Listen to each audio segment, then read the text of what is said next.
Good evening, everyone. It's October 22nd, 2015. This is Moscow's Board of Adjustment. The Board of Adjustment meets on an as-needed basis to review applications for special use permits, conditional use permits, variances, and we're volunteers. We serve at the pleasure of the Mayor and City Council of Moscow. Tonight's agenda is a short one. We have minutes from our previous meeting to discuss and approve, and then a public hearing for a conditional use permit for an educational facility at 509 South Howard Street. Unless one of my fellow members or the staff tells me otherwise, we'll proceed with the agenda as published. And with that, it looks like we're ready to go, and we'll start with a discussion of the minutes from September 30th meeting. Yes, Marshall. Yeah, I move approval of the minutes of September 30th, 2015. All right, I have a motion to approve those minutes as they are written. I'll second that. Second from Mr. Monson. Discussion from anyone on the board? All right, well, we're ready for a vote on that, and I'll start with Mr. Long. Am I right? I abstain. Abstention? Aye. Aye? Aye. Abstain. Okay, we have 3 ayes, 2 abstentions. That passes. The next item on our agenda is a review of an application for an educational facility at 509 South Howard Street and a conditional use permit to allow that. And we'll let city staff introduce it. Thank you. Good evening, board members. So before you tonight is a conditional use permit application. Would you introduce Rebecca for the benefit of the public? Okay, and this is from the City Planning Development Office at Rebecca Couch. Thank you. Certainly. So before you tonight is a conditional use permit application for a parcel located at 509 South Howard Street. The proposal is for an educational facility to be located on the second floor of an existing building at 509 South Howard Street, which is within the multiple family residential R4 zone. The applicant is Eureka Palouse Incorporated, which is an organization that provides science, technology, engineering, and math center, or STEM. The organization also describes themselves as a tutoring and tinkering center. The proposal includes providing after-school and evening, Saturday, and summer programs for children ages 3 to 18. The R4 zone permits schools, commercial schools, and educational facilities with an approved conditional use permit. The subject property is located on the west side of South Howard Street, shown here outlined in red. We have 3rd Street to the north and 6th Street to the south, and the subject property is about mid-block on South Howard. So, as I mentioned, the subject property is in the R4 zone, and all surrounding properties to the north, west, and south are also in the R4 zone, with properties across Howard Street in the moderate single-family residential zone R2. The subject property is nearly 1 acre in size and has 330 linear feet of frontage on Howard Street. There is an existing building that was built in the late 1960s and was permitted as a telephone exchange building for the General Telephone Company at that time. The first floor will continue to be used as a telephone switching facility and will be operated by Frontier Communications. Taking a closer look at the lot, Howard Street is here. There are 2 vehicle approaches from Howard Street, one here in the center of the parcel and then one further down to the south. As you can see, here's the existing building on the south half of the parcel, and on the north half of the parcel is an existing asphalt parking lot that has 38 parking spaces. And then additionally, there are 6 parking spaces under the building here in this section. There is an alley adjacent to the west side of the property, as you can see here, and the entire length of the alley that abuts the subject property is undeveloped. It basically is extension of the rear yards for the adjacent residential properties. And so there is absolutely no vehicle access to the alley at that point, or to the subject property from the alley. The entire property is, the perimeter of the property is landscaped with pretty dense landscape buffers. Specifically, the west and the north side of the parking lot has a very thick arborvitae hedge that makes it nearly impossible to see through or walk through.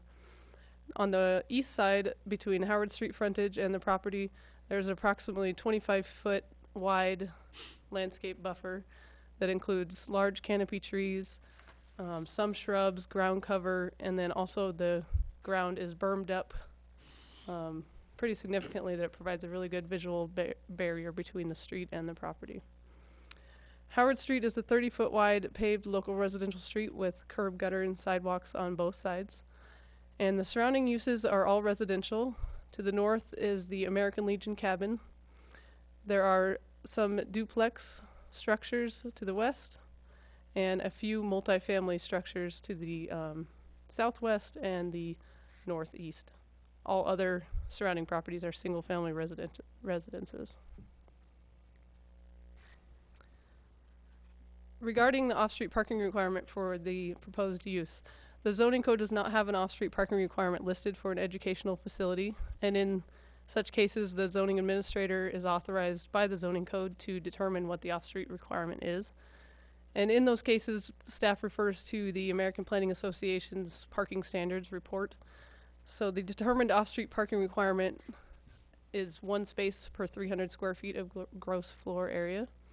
The applicant proposes to utilize 7,800 gross floor area, and this excludes bathrooms, storage space, and circulation areas on that second floor. Therefore, the use requires a minimum of 26 parking spaces. As I mentioned, there's 38 existing in that north parking lot. 10 of these, as you may recall, are dedicated for use by employees of an off-site daycare, and therefore there's 28 spaces that remain available for the proposed use, and the requirement is 26, so that meets that requirement. Becky, Yes. so to be clarified, that offsite daycare is an unrelated use that Yes. I don't remember or wasn't here when Okay, that. sorry.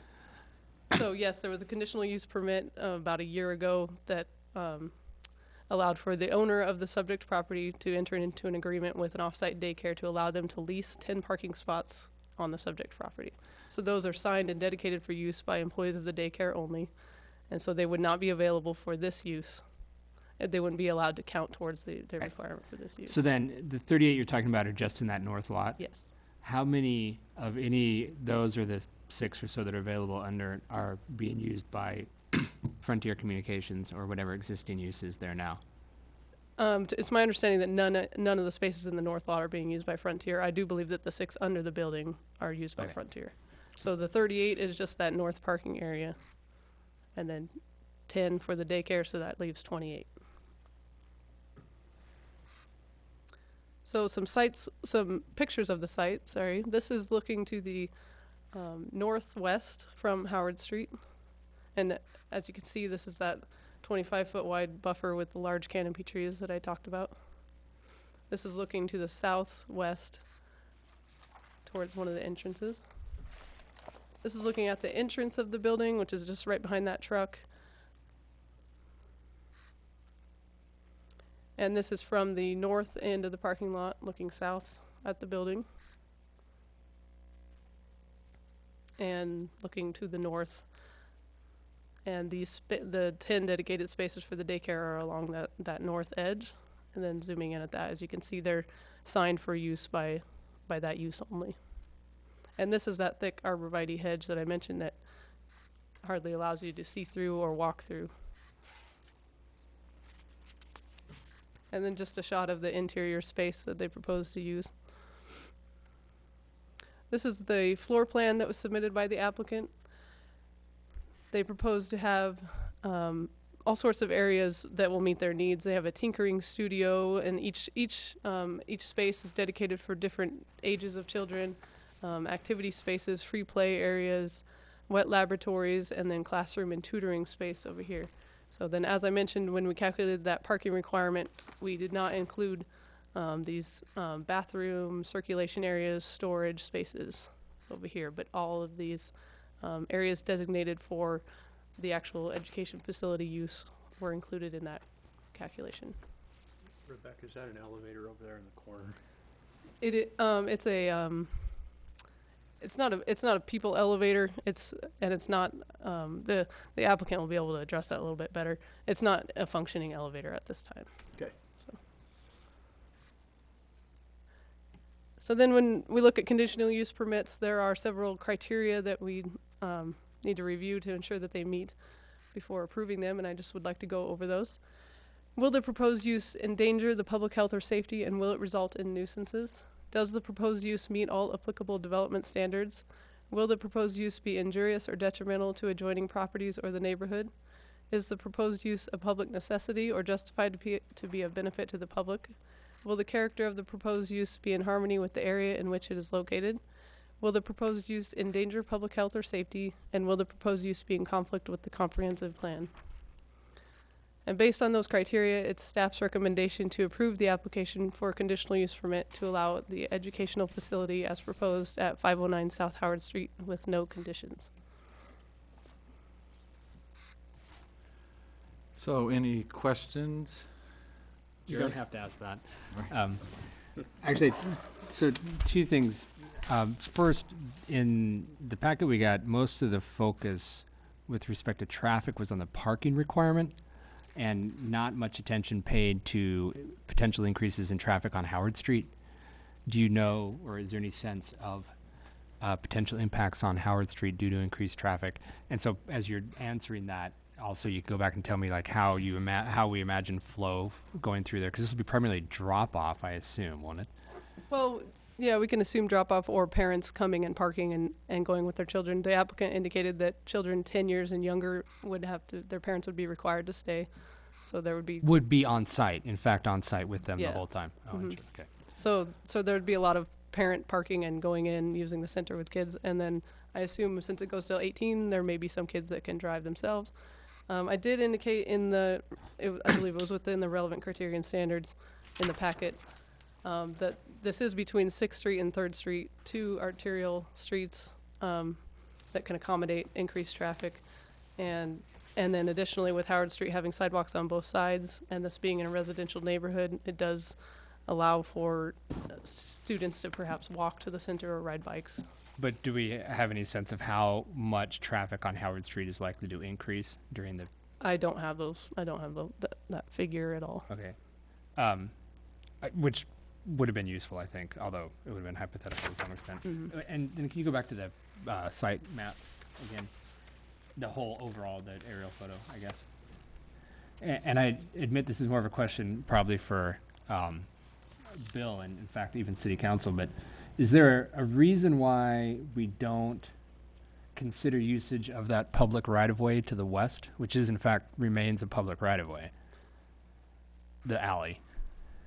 So why is it not developed? Why? I Kind mean, of. we have an application here that will increase traffic on Howard Street, and one alternative to reducing that traffic is to use an additional public right-of-way that accesses the property, and yet that wasn't considered. Yeah. Now, I know this is a problem all over town, that we've basically not developed any of the public rights-of-way. Sure. I did not consult with engineering on why that public right-of-way It has not been developed.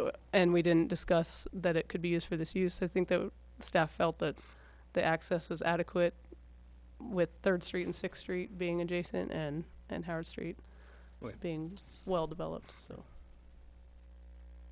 This Fair may enough. be a question for the applicant, but my sense is that building, there's not much going on in that building anyway.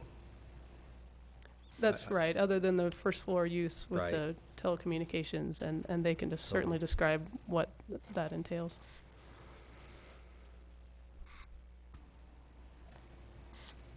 Just to make sure that the i's are crossed and the t's are dotted, I assume that staff is comfortable with the owner of the property knowing about this application and all. I mean, this is from a tenant, and once Yes, again, I want to make, the owner signed the application. okay. Yep, their signature was on it. Yes, Linda. I have one quick question, and perhaps it's more appropriate for the owner also. if you deal with the development of schools, a whole set of requirements for access and egress and similar things for especially for the young children kick in. And I was wondering if we pay attention to that in the city as well, because that's a critical part of having a school. So you mentioned young children, but do you mean more disability access? Or? Well, there are certain requirements for direct access to a ground floor setting for some kinds of buildings and certain kinds of window treatments and other things that come into play. It's been 4 or 5 years, well, probably almost 10 years now, since I was involved with that set of codes. But I know they can be very, they can be picky, let's face it. Yeah. And I was wondering if you had consulted those, or if you had discussions with the applicant over that. Yes, certainly. The building official has done a walkthrough in the building with the applicant and the owner and discussed potential modifications to the building that they would have to make. Super. So they're, Thank you. I do have one other question. Yeah, Jerry? So city staff characterized this as an educational facility for the purposes of our code. yes. Was there any investigation into whether the state would characterize it as a daycare, and if any requirements would be imposed? Do you have any? Because I know there are circumstances where uses like this are characterized as daycares. That was not, it wasn't considered. I mean, the concern is that we would be approving something that might conflict with state law in some way. I don't know if it does. I just want to be clear about that. So. Save it, and we can ask the Yeah. applicant too. Well, yeah, and like you said, it doesn't meet the city's definition Right. of a daycare. So. Anything else? Thank you, Becky. Thank you. At this time, we'll open up our public hearing, and our normal way of doing that is to ask the applicant or the applicant's representative to come and explain the project and the benefits, and certainly address the relevant criterion standard to help us and to answer our questions. And then after that, we will take any public testimony in favor of it or against the proposal, or even general testimony. What we ask is that anyone that comes to speak, waits till they get to the podium to start speaking and identify yourself, name and address. So with that, we will begin our hearing, and I'll invite the applicant to come to the podium.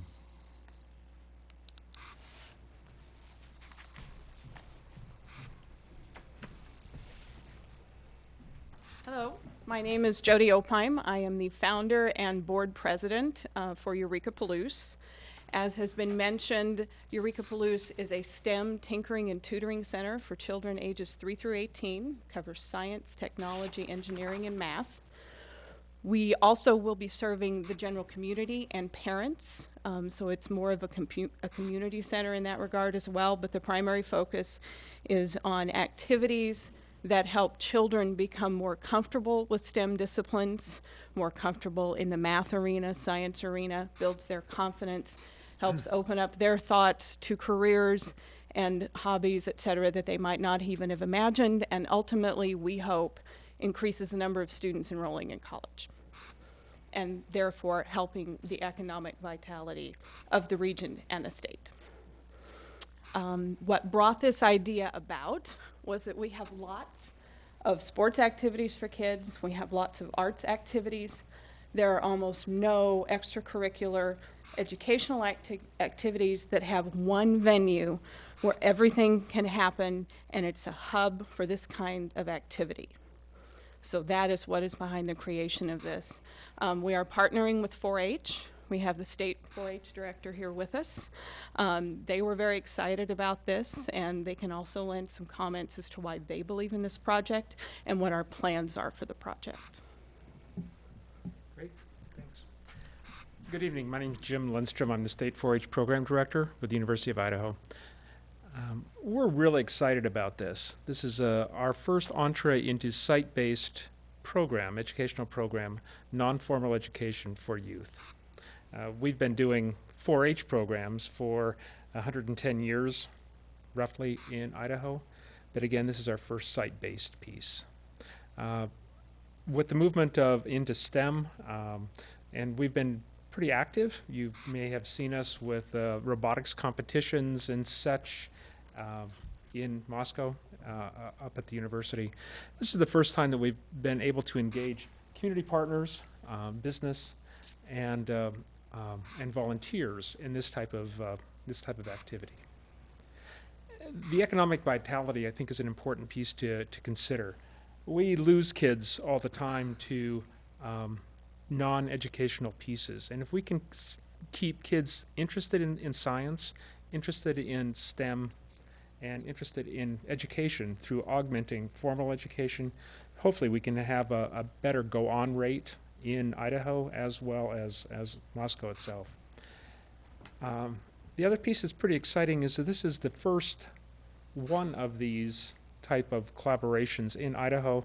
I know in the West, with my colleagues, they're pretty envious that we're moving forward with this. We don't do site-based 4-H in the West. There's very few places in the United States, so Moscow would be one of the first. Thank you. You want to hold on. Does anyone have a question for these two? I do, and I'm likely or potentially missing it in the application, but I should note I'm the applicant's neighbor too, but you know that doesn't really mean anything for me. But in any event, how many individual children are we talking about at any given time? I likely missed that, but I just... At any given time, a lot of it will depend on what the occupancy load is determined to be. We are consulting with an architect. They are working on egress paths for us. The building has quite a few safety features, which we have the general manager of Frontier here, and he can speak about that. But we want to have a safe occupancy load. Given how our programming will be, we will offer different courses at different times. Students will be rotating in and out every 3-4 hours, so the load will change, but I would imagine no more than 200 at a time. 200? Mm-hmm. Right. Depending upon the activities. Right. Actually, I would guess that'll probably be a max. Yeah, that is the max. Right. Linda? I have a quick question for, I believe, Ms. O'Pine. The National Science Foundation has a number of grant proposals and options for reaching out into those communities which have not produced a lot of STEM-oriented students, women in particular, personal interest of mine, and a further interest in those communities of color and ethnic diversity. Will you have a strong effort to involve those populations as well? Yes, and we are working with both the University of Idaho and Washington State University. We already have a couple of grants in the works with both institutions as an outreach partner. We will have special programming focusing on girls in STEM, and we will also be working on efforts to have minority populations participating in activities. We will also have a scholarship program. We will charge nominal fees because we are a nonprofit and we need to keep the doors open, but we will also have a scholarship fund so that household income is not an issue and it does not keep anyone from participating. That's great to hear. And one question, kind of following on Professor Long's questions. In terms of the occupancy load, if you have one of those events that brings 200 to the site, that's going to be a lot of people. It is going to be a lot of people, and I don't anticipate that we will necessarily have one single event that does that. We may have 15 children and some parents in the free play area. We may have some folks in the robotics area. We may have some in the tinkering studio, in the computer lab, in the classrooms, and in the tutoring rooms. Max for all of those would be 200. But if you have a total of 200 people at a given time in the building, that is going to bring some pressure on those neighborhood facilities that Professor Long had indicated concern about. As far as parking or congestion As on far the as street. access, just plain old access on that relatively narrow street, even though there's a neighborhood collector on the north, 3rd Street, and an arterial, 6th Street on the south. That's a tough, it's a tough area to put a lot of people and their cars there at a given time. And we're working with the school district to provide bus stops there for the after-school children. We're also working with the smart transit system to potentially provide a stop there for smart transit. We will be adding bicycle racks. Great. And given the location of the building, we do expect a lot of access by foot. Good. So I assume none of your operations will overlap with when the high school's in session then? What presumably. we're working on for the daytime is possibly using this facility for the homeschool group. Okay. But they would find parking off-site and be there just for the day while the other kids were in school. Right, but there wouldn't be a circumstance where you had full capacity in your structure while the high school, right? I mean, we all know what 3rd Street looks Yeah, like when the high school's yeah, in. no. I did have, excuse me, sorry. So I didn't quite understand where within that structure the entrance for your facility would be. I mean, it's not a very, I apologize, not a very attractive structure or welcoming structure. And I just want to know, like, I will tell you, when my daughter first saw it, and she is 11, she referred to it as a jail, and I said, no, we will refer to it as the Fortress of Nerditude. okay, And fair she said, enough. okay. The photo that was up there that had the truck in the front of the building, that is the main entrance to the site. Where like the drop box is for bills or, is that what that is? Yeah. Just past that. I Okay. don't know if she can pull the picture up again, but it's toward the south end of the building. So that will be the main entrance for this use as well. Yes. And there's presumably, oops, where's that side plan? And there's a rear stairs right there or something entrance, that gets yes. you. Okay. The architect has looked at the site, the fire marshals had people walk through the site. The only issue we may have to deal with, and they're still measuring and determining that, is that we may have to run some additional sprinkler lines in parts of the building, but the egress, they are confident with the staircases and the occupancy load is fine. So I have a question. Assuming you'll be wildly successful and that it'll push your envelope of hours of operation, what now are your self-imposed restrictions on that? You know, how late in the day, how early in the day do you think this will be a hub? After school, we will be open 3 to 6, potentially 7 p.m., but not beyond 7. Saturdays, probably 9 to 4. We will be closed on Sundays. And then we will be open summers, probably from 9 to 4 as well. So right now, you're not anticipating anything on weekends before 9 and nothing in the evenings past, we'll even It's say 4 8 and o'clock. nothing on Sunday. So if as a condition of accepting this and thinking of the, you know, maintaining the characteristic of the neighborhood as a residential neighborhood, we conditioned it with certain hours of operation that matched what you're planning to do anyway, that would be okay. Okay, thank you. Yes, we are an out-of-school time program, so after school Saturdays, summers. Anything else? All right, thank you. Would be nice to have some murals or something pretty on the side of the building though. But All right, anyone else? Students do it. Good evening, Board, and thank you. I'm Martin Erkela, that's E-R-K-E-L-A. I'm the General Manager for Frontier Communications, and I'm representing the owner of the building. My office is at 122 West E Street, across from the Rosar store here in Moscow. For the last 3.5 years, my office has been on the second floor of the proposed building that we're talking about.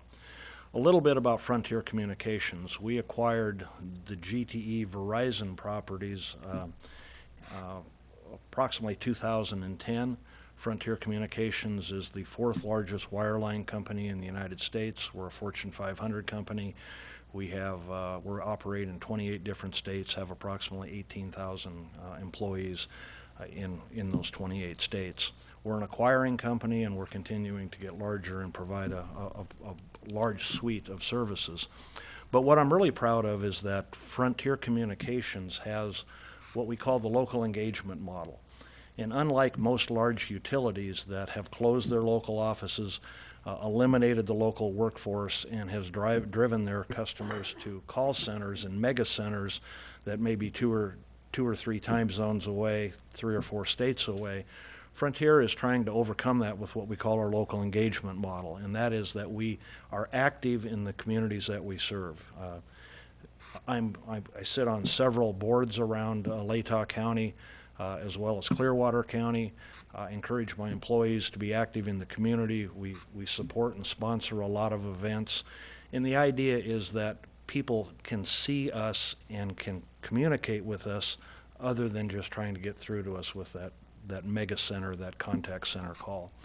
We're opening up small stores back into the communities that most utility companies have shied away from over the years, and that's a unique business model that we think brings us to our niche and is successful. Unlike most large utility companies and telecommunications companies, we don't play in the big cities. We're a rural telecom carrier. So this is our space. The Moscos, the Pullmans, the Coeur d'Alenes, the Orifinos, the Dearys, the Troys, that's our niche market. So that brings us to allowing and enhancing that cultural value that makes life in this area so good. I've been in the industry 38 years. I came to this company because of that local engagement model. We recently remodeled the offices down at 122 West E Street. I've consolidated the 5 people that we had on the second floor down to that location, and now that's surplus to the telco company's needs. So in the spirit of that local engagement, we started looking at, this is a good location, it's a very robust, very strong, very secure building. What can we do to give back to the community and make that available for community use? And so we've been looking for tenants that would match not only our business model, but would enhance life in the community. And the city of Moscow was interested for a short time. Latah County was interested in it. University of Idaho was interested in it. But what really intrigued me was Eureka Palouse. This is, in my mind, an opportunity to really do some unique things with education, and listening to their model and talking to the people, this seemed to fit hand in hand with Frontier's local engagement model. So Frontier is very actively supporting this, and we hope that you give it strong consideration tonight. The building was designed primarily as a local switching center, and because local switching centers are an important part of the community and part of the emergency infrastructure, it has been built with substantial structural improvements that most commercial construction doesn't have. It's a Class 1A building, which means it's 3-hour fire rated, but more than that, we have about $7.5 to $10 million worth of switching equipment on the first floor. That's extremely important to this area for emergency communications, voice, data, and some things like that. So we enhanced the building with several things besides security, which I'll get into in a minute. We've got standby power, which means that we've got wet cell batteries deep in the basement that allows that building to stand alone without any commercial power feeding it for a minimum of 24 hours. We also have a diesel generator that can feed that battery bank, so that when we have a major event, a major storm, a major power outage, the expectation is that that building will stay up when 99% of the rest of the community is without power. It's also been built to earthquake standards, and it's also built to FCC standards, Federal Communication Standards, that require limited access and high security. So we have locked doors, but we also have a key badge system that allows selected people with the correct badge code to be able to get in there. The first floor not only is the central office, but it also is the major egress to the second floor. The main entrance is at the southeast corner, but there's also, to your question about the hoist room or the elevator room, there is another second set of stairs that will take you down to the covered parking and also to the first floor, and that's in the northeast corner of the building. That hoist area is a partially finished elevator shaft, which would allow additional work to be done to convert that at some point in time to an elevator. but the primary function is to be able to lift large objects from ground level up to the second floor. It has 3 bathrooms on the second floor. It has a common kitchen, community area, a lounge area, and it also has a covered deck that goes out to the southwest corner, which allows some ventilation and free air and some things like that. To the outside of the building, where the arborvitae is, those arborvitaes also cover a chain link fence, which gives additional security. And when we granted New Discovery's Play School the 10 additional parking lots to the north end of the property, that was also conditioned with them putting in a gate in the northwest corner, which allows pedestrian access to that alley that goes back to 3rd Street. So that is another way to alleviate some traffic and eliminate some pedestrian vehicle potential problems by channeling some traffic through there. So the history of that building was not only was it a telephone switching center on the first floor, but it was also, up until the mid to late 90s and early 2000s, it also housed an engineering and what we call a facility support group. So we had approximately 60 employees system-wide in that building up until the late 1990s. So it was built in 1969, and so to address some of your parking and traffic problems, there has been significantly more employees there than what we historically use right now. In the first floor, I have 1.5 employees assigned to that location. So Frontier parking would be down in the covered parking on the bottom, which has 6 parking spaces.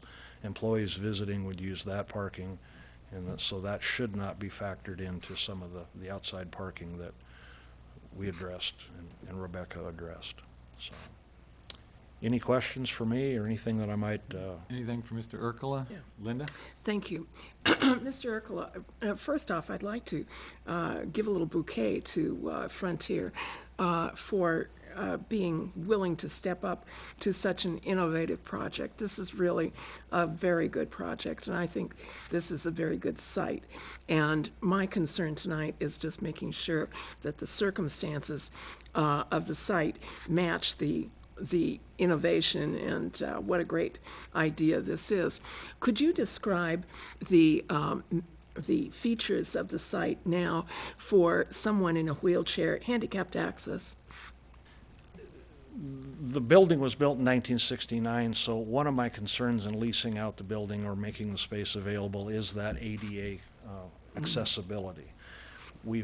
I've been in meetings up there when we've had some ADA people come through and talk about that, and it doesn't appear that there is anything that necessarily needs to be done, to my knowledge, to bring it up, other than some minor signage and some braille signs and some things like that. Certainly getting up and down the stairs is a concern, and if that becomes a factor, then there's a couple of ways that it could be overcome. And one of our concerns is that the tenant make those improvements to the building to meet code. But some of the things that we've looked about is one of those gliding stair climbers. In fact, I had an opportunity to get one off of Greek Row at U of I a couple of years ago, but it didn't quite fit our needs. That certainly could be retrofitted in there so that we could get wheelchair access to the second floor. There's also that elevator shaft that I talked about that's currently a hoist room. It's set up for the electronics, it's got the landings, so that we're not having to carve out a new space and do major structural improvements to that. So for relatively low cost, that could be made retrofitted to be able to have an elevator there as well. The staircases are wide. They all have handrails that meet codes and some things like that. So you are correct. That is one of my concerns for that space, is ADA accessibility. Well, I really think that needs to be addressed by you and the applicant as soon as possible, because it's really, I mean, I myself have mobility issues, and having something on a second floor without some kind of access to that second floor, ramp, elevator, or whatever, is really problematic for perhaps your teachers as well as some of your students. Okay, Marshall, a thought? Well, I just wanted to give Linda a comment. You know, this is going to require a change of use permit. and I have great confidence in the city of Moscow's building official, Good. fire marshal, and building inspector that it will all be ADA compliant and meet all the safety and structural needs. So we have other people looking over the shoulder too. Thank you for bringing that up.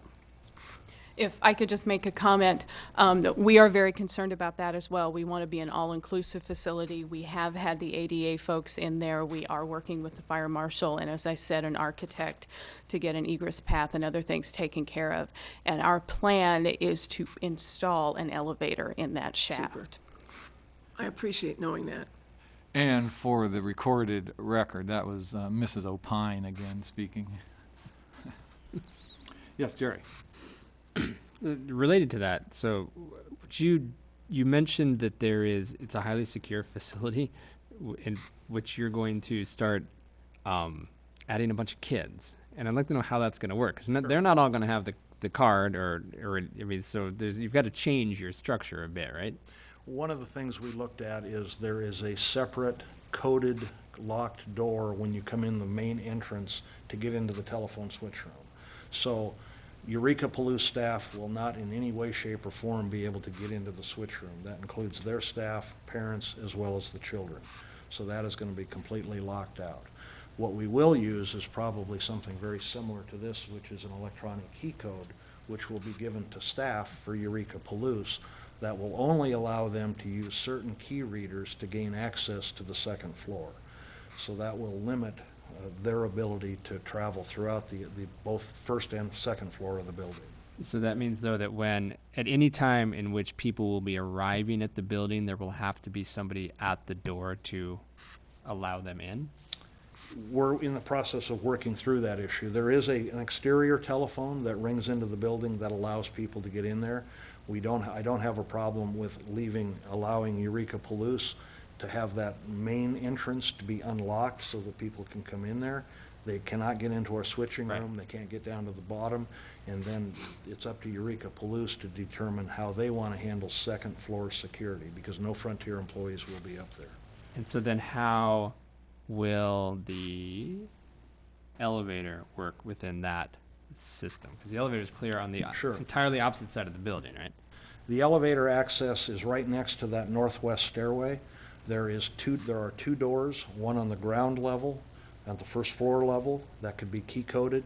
The underground parking, where the 6 spaces are, that also has one of these key code badges, and that's also close by. So we can work through a traffic plan to allow them, should they determine to put in an elevator, to be able to have access to that space so that they can utilize the elevator.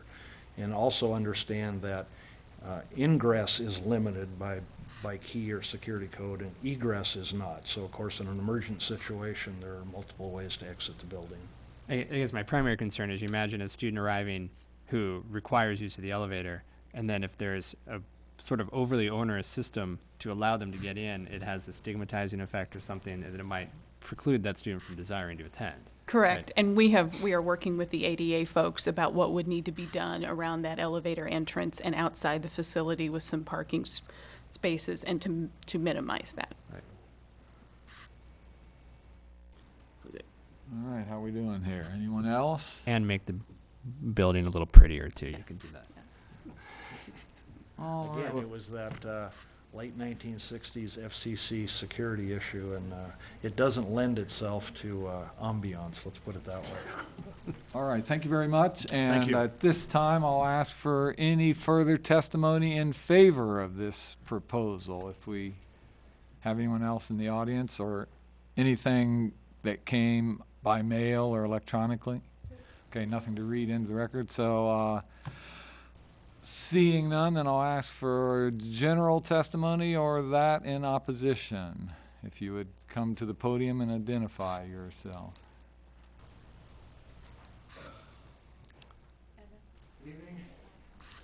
My name is Mark Jackson. I live at 705 East 5th Street, directly across the street from what I still call the GTE building. When I first read the plan review, seemed like it's a possible deal, and I'm all in favor of the kids having a facility such as this. This is terrific. But when I hear the number 200, I start getting a little nervous. Each one of those bodies is going to have at least a half-a-foot car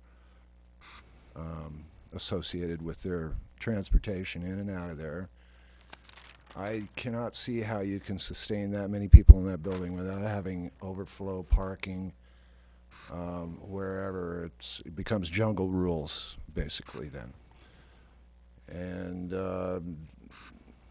I just maybe am now thinking this might not be the right facility for this proposal. I think you need a bigger boat, and it just seems like it could work, but the scale is starting to already be a little bit disproportional to the area.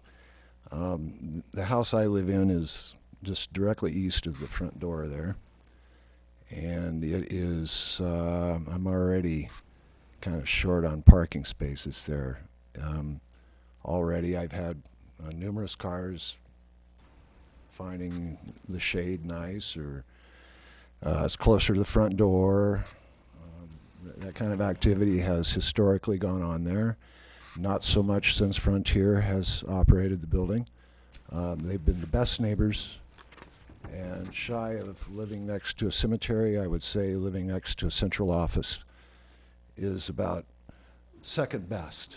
And so that is a very quiet neighborhood. The neighbors are all very quiet folks, and all of a sudden we're going to introduce a beehive into the neighborhood, and it certainly will have some impact upon people, current residents, and their lifestyles. So I just hope that there's some consideration given to that. If this was a little more scaled down, sort of a startup mode maybe, great, but sounds like we're already kind of launching up into the, another power of 10. And beyond that, I really don't have anything else to object to. It's the parking, the traffic. It's certainly going to make a big difference there. So, thank you for your time. Hold on, any questions for Mr. Jackson?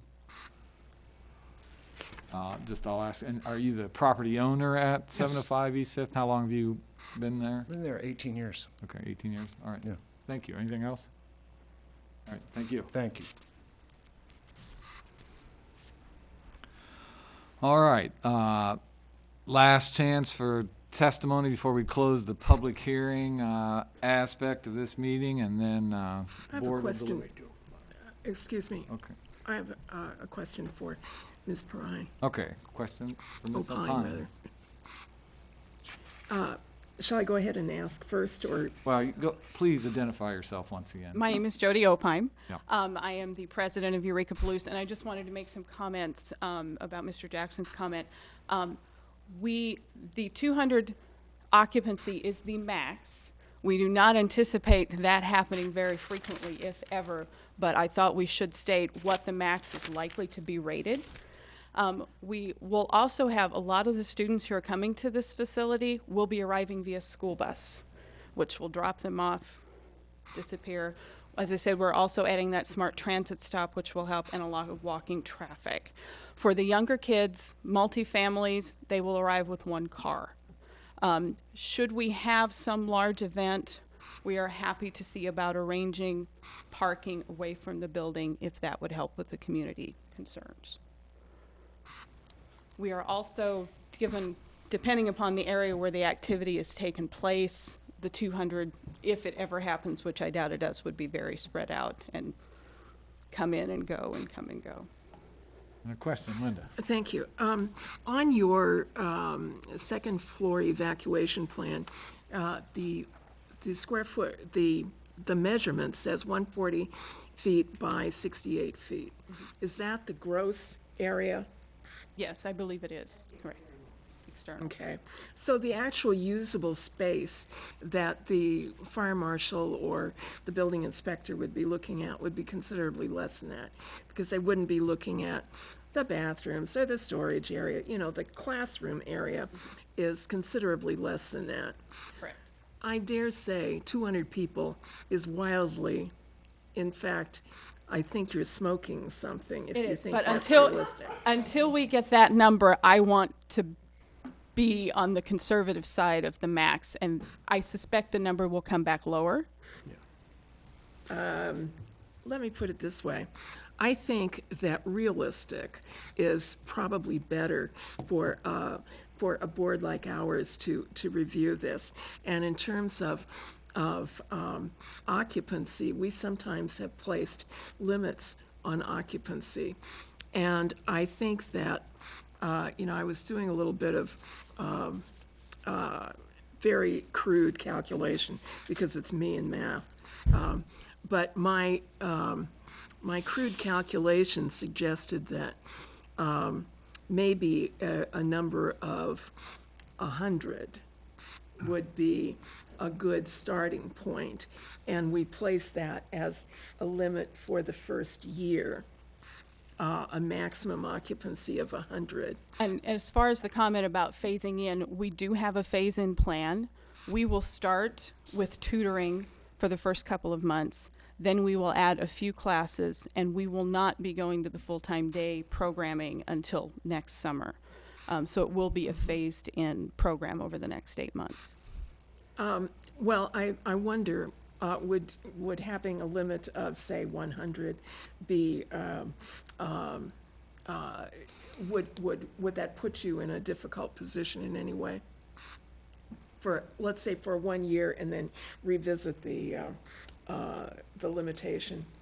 100 at any given time, I think we can work with. Is there a maximum occupancy of the building anyway? Do we know? There We're is. waiting Do we know? on the It's calculation. set by the square footage and the use, and it's set by the fire marshal. And Rebecca, have we figured that one out yet? No, we've been waiting for their architect to submit the floor plan that showed the square footage of the areas they're gonna use to determine that. Okay. Once again, thank you. Yeah, Mr. Workman, if you want to. Thank you. All right, Mark Jackson. Is there, so we're going to have a conditional use permit approved, and there are no conditions? Or is it possible that the parking that is available for that building be the parking that is used unless there's an absolute special event? You know, I mean, We will deliberate and consider things like that. Do you have a suggestion or a request you want to make of the board? it seems that, given the space, and if I read the numbers right, there would be 28 spaces available for Eureka. And if their turnaround is several hours over the course of a day, the cars come and go. It's like I said, it's very possible it could work if it's not an overcrowded situation. So I guess it's all about the numbers. But that's all I was really more concerned about. And if there's a possibility to keep the cars in the lot, terrific. All right. Thank you. All right, and I think we're now ready to close the public testimony part of this meeting, and we'll discuss it amongst ourselves. If you're ready to do so, we'll do so now. If anyone needs a break, we'll take a couple minutes. I have a couple questions for Becky, if that's okay, before we deliberate. Does the code have a definition of I can't remember, educational facility? No, it does not. The building code does. Building, but the zoning code doesn't. But that is a conditional use in this zone. Yes, it's labeled as schools, commercial schools, or educational facilities. And none of those have any sort of definition. School has a definition. which is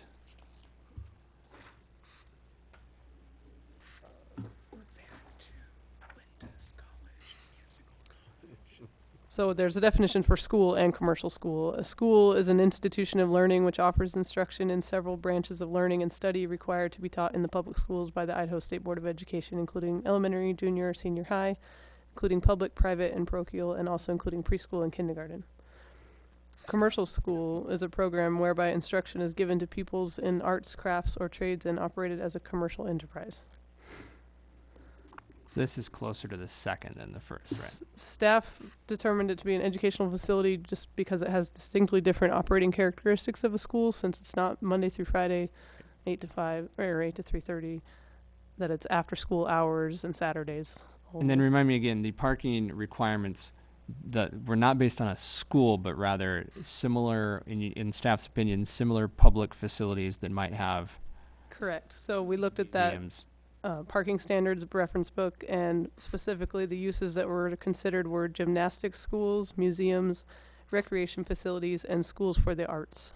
And And each how- of those had a requirement of 1 space per 300 square feet. And how does that differ from any parking requirements for schools? School is much less of a requirement. I think it's, well, let me just tell you. You only have to look at our schools to see that, right?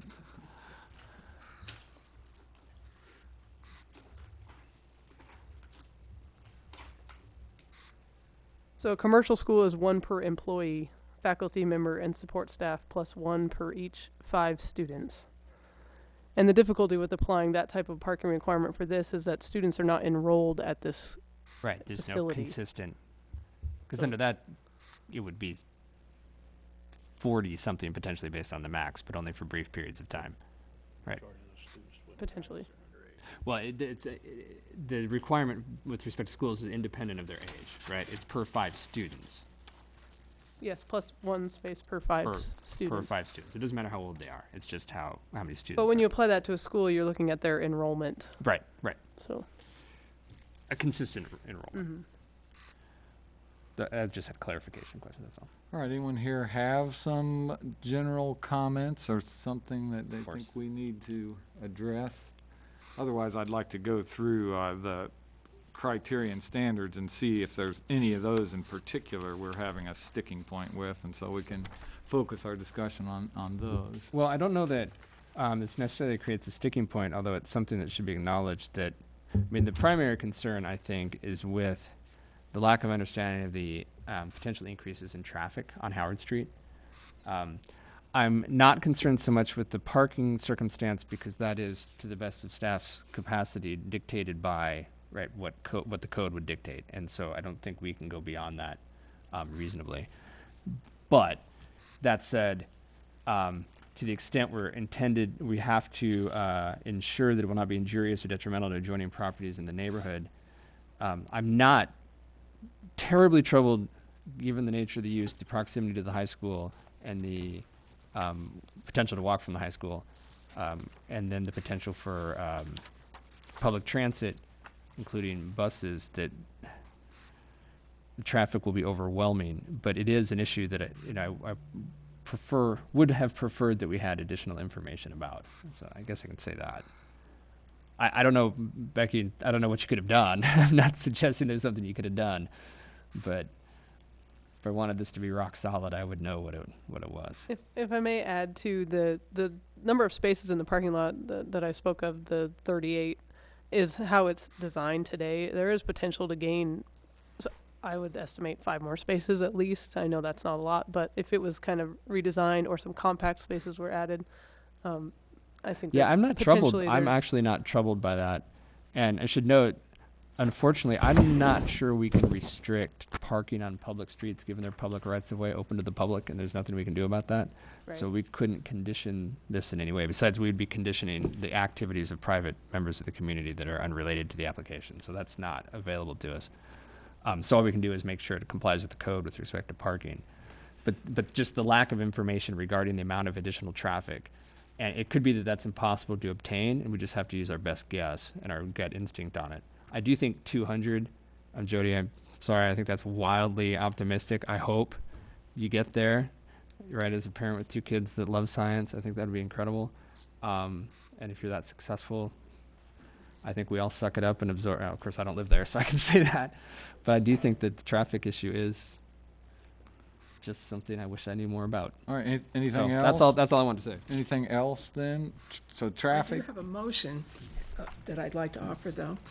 I'd like to move that we accept the relevant criteria and standards to approve this CUP with one minor alteration in the the staff's proposal. It's in item 3, I believe, the one that, Serious and detrimental to no, joint properties. not that one. Sorry about that. Oh, number 4. The staff says the proposed educational facility is determined to be a public necessity. I'd like to take the public necessity part out and say the proposed educational facility, and strike Just that part of it. that part, and then go down to is justified to be a benefit to the public. And I would like to add one particular provision that would be a limitation of 100 for the occupancy of the building for the first year, 100 students at any given time. And then at the end of the year, the first year of operation, we can revisit that. So, just to clarify, you are moving acceptance of the application with the relevant criteria as presented, with one change to number 4, and with an added condition that for the first year of operation, that activities be limited to 100 students on site at a time.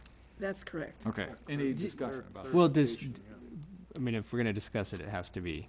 I'll second the motion. Okay. All right, So let's vote. I've got, Well, let's discuss we're gonna first. discuss. Linda, does that mean specific students and allow parents in addition to It's that? just students. So, in other words, then you're not limiting the If they want number to of, bring their parents, fine, they'll come in the same car. But this lid, if you will, gives us some time to get real-time data to find out if there is a problem. I mean, when we're discussing this, my mind goes back to when I was in law school, which is back when dinosaurs ruled the earth. But we had all of our big parties from the law school right next door to this facility at the American Legion Cabin. And I dare say, on any given party, there were many more than 100 people crowding that building and spilling out onto the lawn. And I apologize now to all of the good souls who live in that neighborhood for the disruption that we caused. On their behalf, your belated apology is accepted. Now, Marshall, you have something? well, I guess I don't have a problem with the first part. I guess I have a problem with limiting the number of students and then saying, well, you can have, your aunts and uncles and grandparents come too, and so then when there might, exceed the limits, and I'm very hesitant to say number of students, because I think if they had 150 students in there with no parents, it'd be just fine. And I'm also hesitant to limit the capacity of the building. I would just as soon leave that up to the fire marshal and the building official. It may end up being less than that. Will that control, I think that'll control anyway. If we put a Yes. cap at 100 and the fire marshal says you can only have 75 at a time, I think the fire marshal wins the That's correct. thing. And then, Yeah. I will say that this is just for the first year, and I think Exactly. there's some wisdom there to say, it would surprise me if we get there at the first year based on what I'm hearing, but we can always come back and revisit that. Look, I've done these programs before in Moscow, and I understand the options and the times that we hit the the target and everything's wonderful, and some of those programs that just don't make it. And if I may, we have in the past tried to answer the unknown by putting a time limit on an operation, whether it was the ice rink comes to mind and others, so that we could review it in some time in the future. And my preference would be to do that, not put limitations that we're supposing will address the potential problems, but rather revisit the whole thing in 3 years or 5 years and see how it has done and hear from the neighbors at that point rather than try to do it in a specific fashion now. But that's my input. Go ahead, Jerry. So the motion is offered. I will vote against it, but not at all because I'm opposed to the proposal, because I support the proposal. But there's a few reasons for it. Now, first, if you're going to bring up the ice rink, I should note, since we'll hear that again pretty soon, I imagine, had a 5-year limitation on it. That justified a 5-year limitation because, in fact, we were violating the code in approving it, and we were giving the city council and the county commissioners enough time to figure that out. This proposal is one that the city council has already determined to be a use that is compatible with this zone. It is a conditional use, right? And Mark, I believe this is the way you've described it, that our assumption with respect to conditional uses is that they will be approved, right? Our assumption with variances is just the opposite. Right, so the city council has already made the determination this is the type of use that is appropriate in the zone, subject to those conditions that are required to protect the neighborhood. And that we should impose conditions where they are appropriate. In this case, a limitation on the number of students for a single year, in which I highly doubt that even if they hit the 200 students, it's going to happen in the first year, I don't think serves the same purpose, the purposes we want conditions to serve. The conditions I think that would be more useful would be time conditions based on, how late in the evening, whether they can do it on Sundays or how late on Saturdays. I grew up next to a hospital and then later a doctor's office, and we fought hard to make it be a doctor's office rather than an apartment complex because we understood the benefit of those limitations. At 5 o'clock, they weren't there anymore. And so I would much prefer to see those time frame limitations that the applicant has already said that they are not opposed to. I don't think limiting the students will have any effect for a single year. Plus, if we characterize it the way Linda has, I'm sorry, I'm doing future interest, just finished future interest and paying very close attention to this. The way you described it would not provide us the opportunity to revisit it within a year. All it would do is provide a limitation for a year, and then after that year, the limitation would no longer apply, and then they could have more than 100 students. So the way to get at what you want to get at is to approve it for a year, which, Becky, we can limit a conditional use permit for a year. You would have a condition that it expire Within a year. I mean, that would be the way to do it. And I highly recommend we do not do that. Finally, as long as I'm on a rant here, I think it's a mistake with this particular proposal to excise the public necessity language, because I have a hard time imagining, given all of the other conditional use permit applications we hear, any other conditional use permit application that would be closer to a public necessity than this is. I can't think of any other one. So if we're saying that this one doesn't satisfy the public necessity language, then what else would?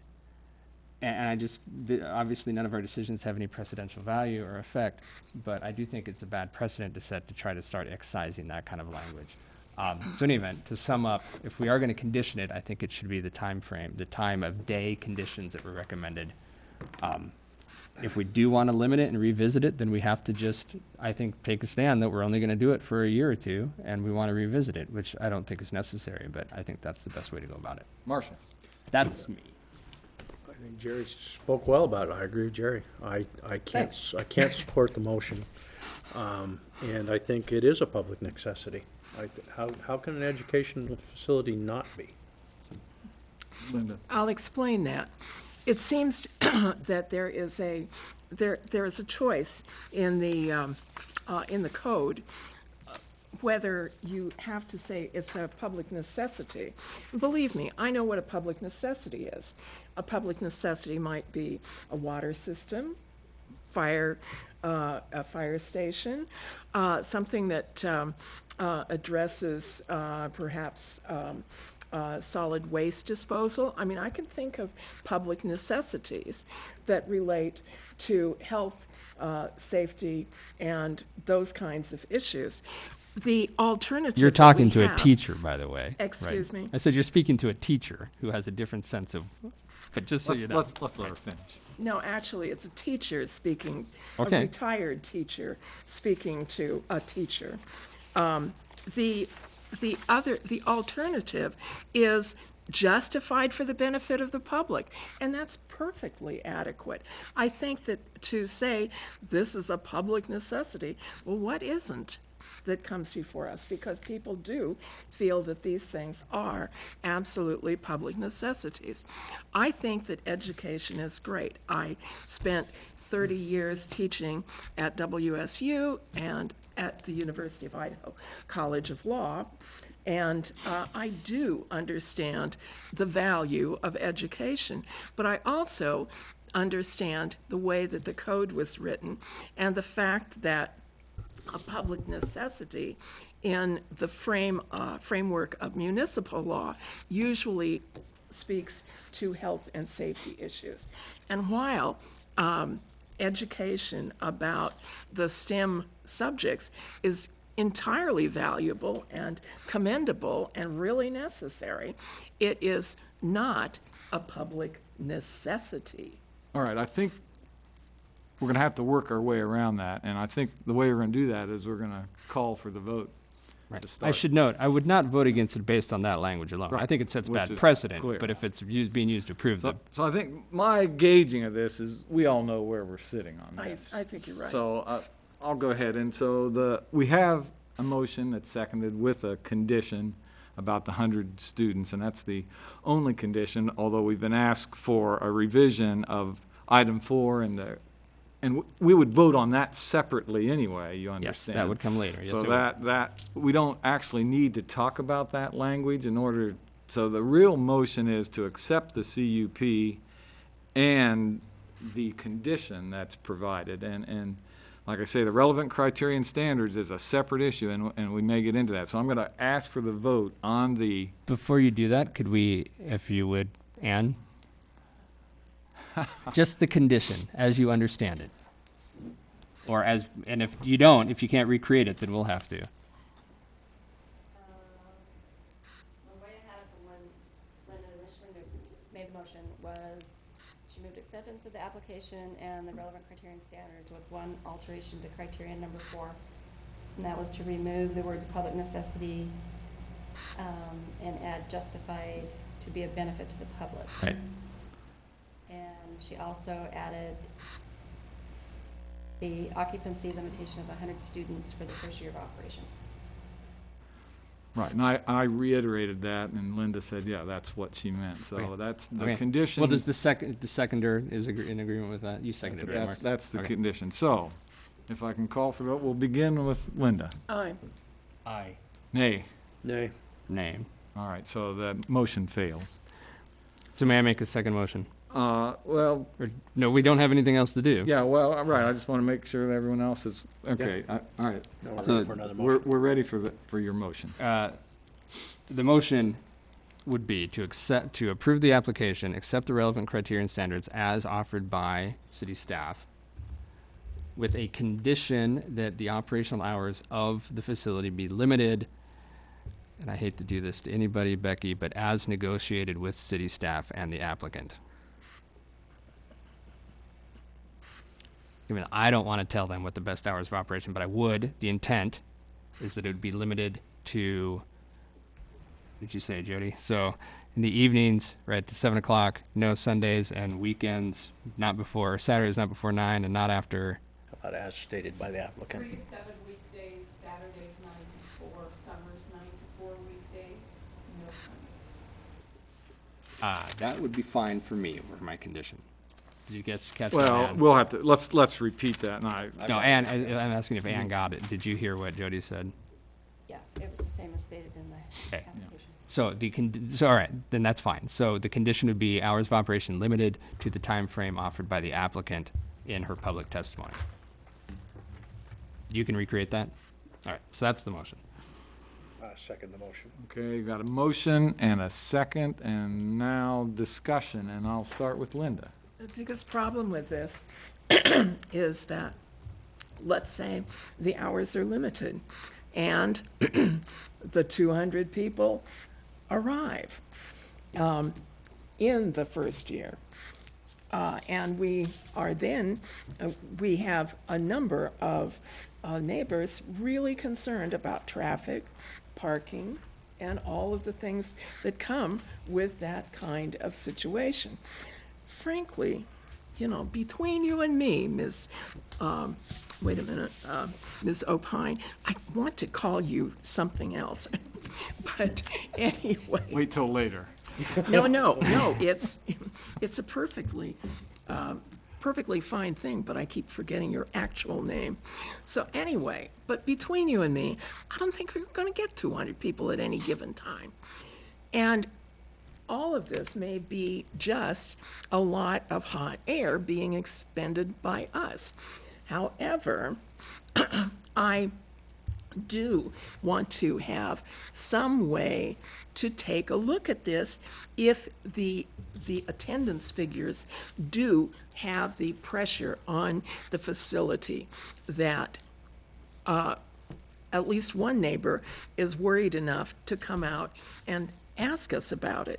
So that's why I'm not very crazy about this, and I'm obviously not crazy about the internal bickering that we were doing over whether public necessity is required or not required in this. We're a deliberative body. That's what we do, Linda. Yeah, go ahead, Marshall. You know, just a thought to put a little perspective on this. If the building had no change of use, and the building remained in the use that it had now, with the square footage of the basement, the first floor, and the second floor, with an occupancy load of greater than 200, they could do that at this day with no problems at all, zoning-wise. I mean, they could have maybe 400 people there at this day without any ramifications from the city zoning. All right, Jerry. So I would state again, and if the original motion had passed, we would not have had the capacity to revisit this conditional use permit, because the condition only limited it to 100 for the first year, after which there would have been no limitation. So if that's what had been intended, we would have had to have done it a different way. With respect to the timing limitations, again, like 3 of us in this room live next to a school. Two of us closer than others, right? The one thing about schools is that you do, in fact, for all of the traffic that comes in, trying to get out of our neighborhood at 8:07 a.m. in the morning, it's done at 8:12, right? And so the limitations guarantee the neighborhood specific times, all of Sunday, the evenings throughout the week, evenings in the summer, the evenings on Saturday, in which there will be no additional traffic. They will have no additional impacts whatsoever during those time frames. The not imposing the limitations and only imposing a limitation on the number of students makes no such guarantee, because they could, according to the condition, the motion is originally offered, have had those 100 students, not that you would, but at 3 in the morning, and it would not have been limited by the condition, where now there is that time frame in which they will be protected. So to the extent that we are concerned about protecting the neighbor, and Becky, I know they probably can't be there making a bunch of noise at 3 in the morning, but if to the extent we're worried about protecting the neighborhood, we have provided a mechanism for doing so, right? There is specific periods of time in which there will be no effects. Now, 7 o'clock or 10 in the afternoon on a Tuesday, there'll be a lot of people there, right? Just like recess at a regular school. But we've already decided that's the kind of effect that we are going to allow in these neighborhoods. And I have a comment, having been through a number of these, and we've addressed it in a number of different ways that have succeeded or failed, however you look at it, to various extents. I've come to the feeling that in a case like this, that the potential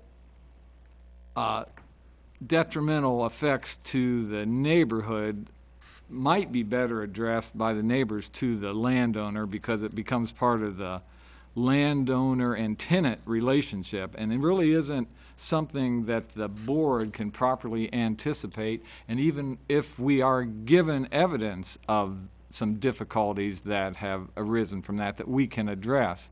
However, the landowner who is leasing the property for this activity has a lot of recourse and has a lot of ability to correct those things in a much more timely fashion and a much more negotiable way than the Board of Adjustment can do. So my tendency at this point is, personally, would be to keep my hands off. I would accept Jerry's feeling that we would codify, if you will, the hours of operation, which we already have in testimony that the tenant intends, and then we'll just make that more rigorous and you know, and assure the neighbors they do have a course of redress if they figure that problems have come up because of the change of use of that property that has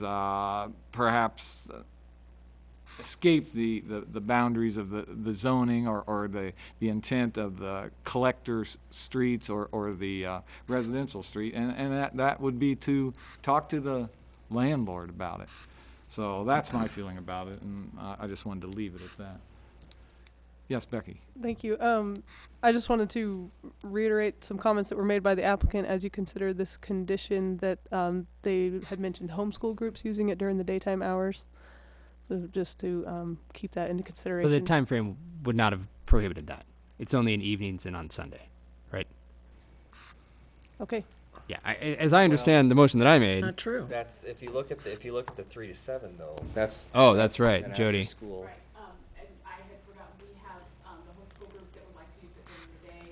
We also have, some area schools that might want to bring students down from a class, which would not approach the concerted number, for activities during the day, for a field trip, which would all take place inside, but it would be during the day. Sorry. Okay, so to be, Jerry, can I? well, I just want to make sure I'm clear on this. So the hours of operation that the applicant indicated they would be satisfied with does not include school time hours.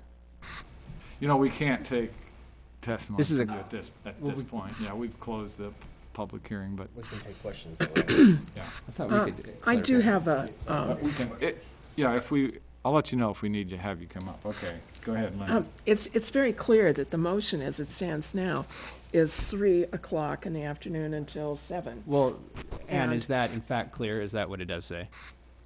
Those were the hours given? Right. Okay. And so I would move to amend the motion to grant this hourly extension to regular school hours, 8 to 4, on Monday through Friday during the school year, and the times given on the weekends and summer as the applicant framed it. I would second. Well, hold on. Well, I have to. Is it 8 But to 4, but 8 then to to be 7? so you said 8 to 4. We really would want 8 to 7. 7. Oh, I'm sorry, yes, you're quite right, 8 to 7. I would So sec- right now, just I have to accept it. Yeah, and you there's- accept it, and then we're done. there's a motion to amend the original motion, and I so think it's now I a have fairly to. friendly amendment. No, it I is. I think can it's accept Now it. we have to have the original mover and the seconder No, accept what it. has to happen is we have to vote on the motion to amend. Not unless I accept. If I accept it as a friendly amendment and you as the seconder accept it, Right, then it if can you be a both friendly accept it, amendment, then we and don't have to worry about vote on it. Yeah, and I'm totally fine with it because that, in fact, was my intent to begin with. I missed that, and I apologize. So the difference would be rather than 3 to 7 on school days, it would be 8 to 7 on school days. 8 sufficient? I didn't ask it. And also, there was the no use on Sunday provision, and that's still fine. So I would accept that as a friendly amendment, and I believe Marshall's And cool with Marshall. that. Now, I'm going to ask if you can give us a reading on that, and So, the motion was to accept the application as presented with the condition that the hours be limited to 8 a.m. to 7 p.m. on weekdays, 9 a.m. to 4 p.m. on Saturdays, and 9 a.m. to 4 p.m. during the summer. And no hours on Sunday. And no hours No on Sunday. hours No on- hours on Sunday. That's the way I understand That's it. my understanding. Wasn't there some evening hours up to, did that include those evening hours up to 7? Yeah. It did, okay. For the weekdays. During the And then The just till weekdays, 4 okay. on Saturday. And then with the only other part of the motion, accepting, just to simplify our lives, the relevant criterion standard is offered by the city staff. Well, or we'll, Well, if we can accept them right now. That's if we want to. well, I think Linda will want to discuss it. I think we want to have that fight later. Yeah, so Well, we'll, that's the motion I offered, so you'd have to vote it down. did you actually. move to actually? Yes, I did. Yes, you did. You included the I relevant included the criteria. relevant criterion standard as As- provided by city staff. That was part of the motion. Oh, come on, back off, man. That's what the motion was. Then we don't have to come back. Call for Okay, question. let's call for the vote here. I'll start with Mr. Long this time. Aye. Aye. Aye. Aye. Aye. All right, it has passed unanimously. I hope you understand what it is that you're now allowed to do. And with that, we can move on to other business, unless someone needs a short break. No, let's go home. All right, so is there anything else coming before us, Becky? There's nothing at this time. All right, I Move would accept a adjournment. movement to adjourn. So moved. So moved. All right, all in favor? Aye. All right. Thank you very much, everybody.